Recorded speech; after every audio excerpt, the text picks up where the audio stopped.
বলুন স্যার, আপনাদের কি লাগবে? এখানে ভালোবাসা পাওয়া যায়? না স্যার, মেনুতে যেগুলো লেখা আছে সেগুলোই পাবেন। ঠিক আছে 3 কোক নিয়ে এসো। Okay sir. কি পাগলের মতো বকছিলি? অত সুন্দর মেয়ে দেখি পাগলের মতো বকবো না? হ্যাঁ সুন্দর তো আছে। শাহিন, তুই মেয়েটাকে পাঠাতে পারবি? যে কোনো মেয়ে পটানি আমার বাঁ হাতের খেল।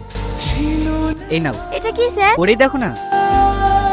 কি মনে করছো নিজেকে? প্রপোজ করলাম অ্যাকসেপ্ট করলে না? আমি অ্যাকসেপ্ট করতে পারবো না। পারবে না মানে? তুমি জানো আমি কার ছেলে? এলাকার সবচেয়ে বড় বিজনেসম্যান আমার বাবা। আমার বাবার কটা গাড়ি, কটা বাড়ি, কত বড় বিজনেস আছে তুমি জানো?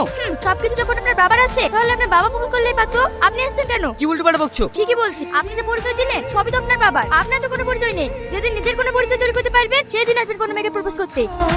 আব্বা আমি কাজ করতে চাই, তুমি তোমার কোম্পানি যে কোনো একটা কাজ দাও। খেতে দেখি ভূতের মুখে রাম নাম। এটা খুব খুশির খবর। ওকে তোমার কাজগুলো বুঝিয়ে দাও। আরে দিতে তো কোনো সমস্যা নেই, কিন্তু ওর যা চঞ্চল মত, দুদিন পর আবার কাজ করবো না বলবে না তো? একবার দিয়ে দেখো না আপু। আচ্ছা ঠিক আছে, কাল থেকে আমার সাথে অফিসে যাবি। থ্যাংক ইউ আপু।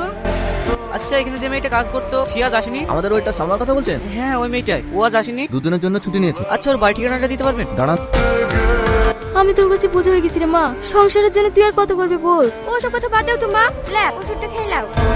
আপনি এখানে? তুমি কাল রেস্টুরেন্টে জিজ্ঞেস করলে না আমার পরিচয় কি? শোনো, আজ থেকে আমি আরএস কোম্পানি ম্যানেজার। আমার জন্য আপনি নিজেকে এতটা পরিবর্তন করেছেন? কাল তোমার কতগুলো সত্যি আমাকে বদলে দিয়েছি। তোমার জন্য আমি ফার্স্ট টাইম অফিস জয়েন করছি। সরি, কথাগুলো আপনার এতটা খারাপ লাগবে আমি বুঝতে পারিনি। আরে না না, এতে খারাপ লাগার কি আছে? উল্টে আমার তোমাকে ধন্যবাদ দেওয়া উচিত। আচ্ছা আচ্ছা, আসুন একা চা খেয়ে যান। আরে না না, অফিসে দেরি হয়ে যাচ্ছে, কাল রেস্টুরেন্টে এসো, ওখানেই কথা হবে। আচ্ছা ঠিক আছে। এই নি। তুমিও বসো। না না, এখন ডিউটির সময়, বসলে ম্যানেজার বকবে। আপনি এই রেস্টুরেন্টের ম্যানেজার? হ্যাঁ বলুন। আচ্ছা আপনার সালমাকে কত টাকা বেতন দেন? কেন 8,000 টাকা? এই নিন, আমি যখন যখন আসবো সালমা আমার সাথে বসে থাকবে। আপনি পাগল নাকি? হ্যাঁ তোমার প্রেমে। কি আপনি কি বলছেন? হ্যাঁ আমি ঠিকই বলছি, আমি সত্যি তোমাকে অনেক ভালোবেসে ফেলেছি। না না, এটা কখনোই সম্ভব না। কেন সম্ভব না? আমি তোমাকে ভালোবাসি, তুমি আমাকে ভালোবাসো কিনা তাই বল। আপনি বড় লোক, আমি গরিব, আমাদের ভালোবাসা আপনার আব্বা কোনোদিনই মেনে নেবে না। আব্বাকে বোঝানোর দায়িত্ব আমার, তুমি শুধু আমাকে ভালোবাসো কিনা তাই বল। কি হলো চুপ করে আছো কেন? I love you. I love you two.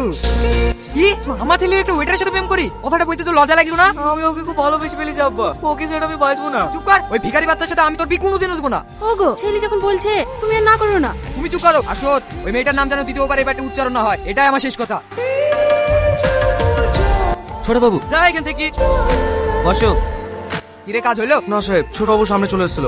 তোরা সব কটা অবদাথ, এতগুলো লোক মিলে আমার ছেলেকে আটকাতে পারলি? আরেকটা সুযোগ দেন সাহেব। ঠিক আছে, এবার যেন মিস না হয়। কাকে মারার প্ল্যান করছো তুমি? নিজের মেয়েকে? নিজের মেয়ে মানে? তাহলে শোনো, তুমি কোনো চিন্তা করো, আর কিছুক্ষণ পরে আমাদের ছেলে জন্ম নিবে। আর যদি মেয়ে হয়?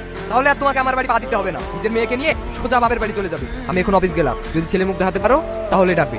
সেটা তো আমাদের কোনো ছেলে সন্তান জন্ম নেয়নি, মেয়ে হয়েছিল, আর সেই মেয়ে ওই সালমা। কি সালমা আমাদের নেই?